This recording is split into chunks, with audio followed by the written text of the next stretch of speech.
Hello everyone, my name is Ryan Cam and welcome back to my road to Deadpool and Wolverine. Deadpool and Wolverine is now in theaters. It's time to close things out by taking a look at the final build X-Men movie in the Fox era, X-Men Dark Phoenix. This is a movie that I remember when it came out, there was such excitement for, and then the crowd immediately went mild. It certainly did not help things that the movie came out within a about a few weeks to a month of a little movie called Avengers Endgame. So, yeah, it was immediately at a disadvantage. But then X-Men Apocalypse happened previously, and that pleased very few. There are people who absolutely despise this movie, Jacob Collins being one of them. I've never hated this movie. I'm not going to sit here and pretend this is a necessarily great or outstanding movie. It's not. The movie does have problems.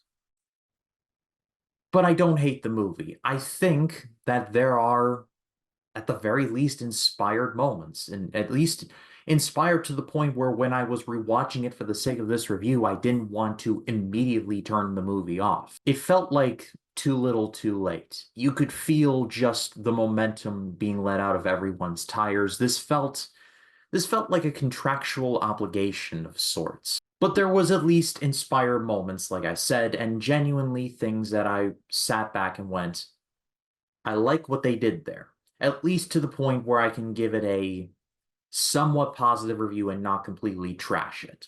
You probably know the Dark Phoenix story if you have clicked on this video, but to make the long story short for this movie, the X-Men have been fully formed and are operating in the early 90s when this movie takes place.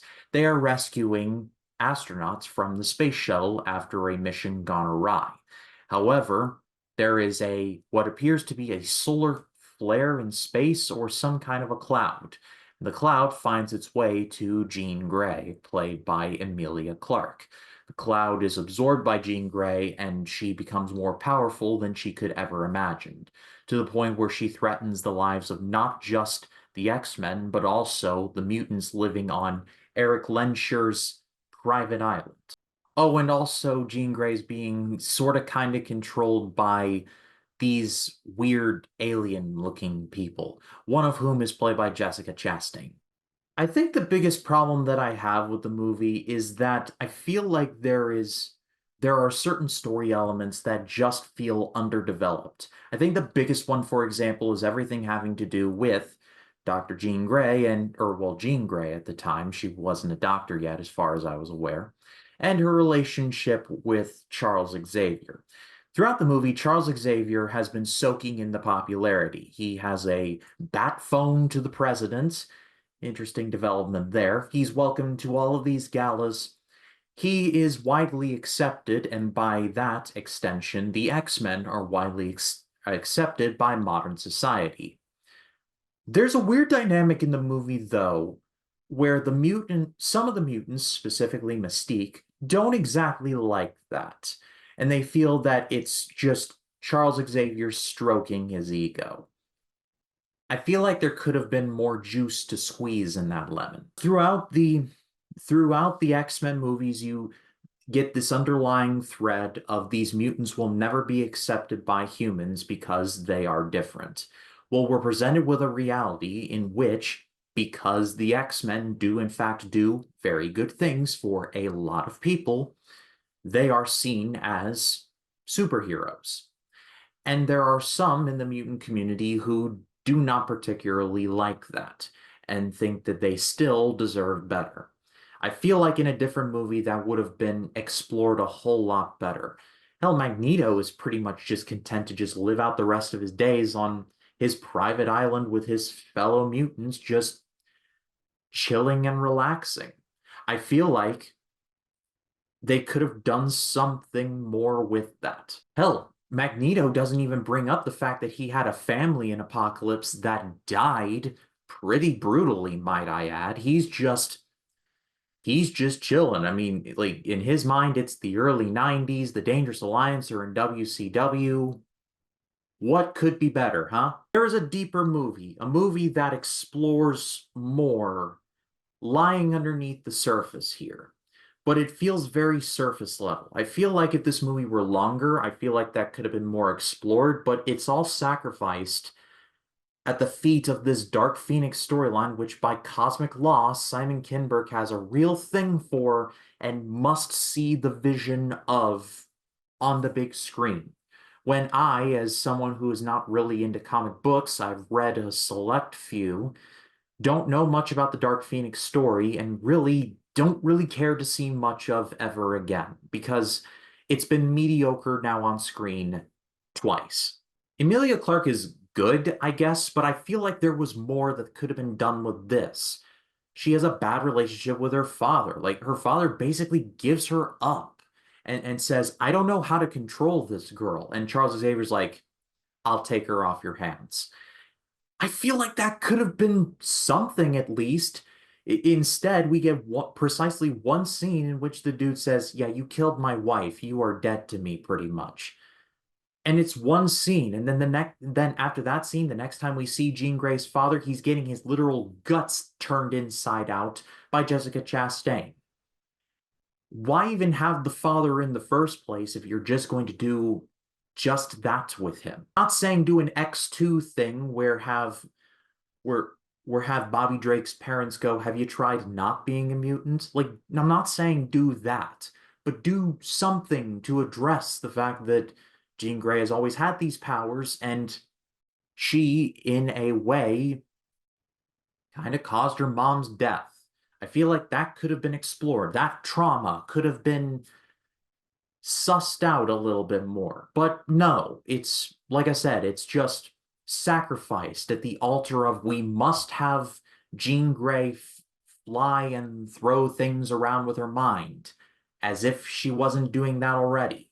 Oh, and killing Mystique, because Jennifer Lawrence doesn't want to be in these movies anymore. And speaking of Jessica Chastain in this movie, she is a very good actress, period. But her involvement in this just is so weird to me. Like, why are these aliens even here in the first place? Again, I haven't read the Dark Phoenix story, so if they are crucial to this story, then fine, let it be how it is. But just the fact that these aliens show up, possess Jessica Chastain, and then her character, like, kills the entire family at this picnic barbecue question mark.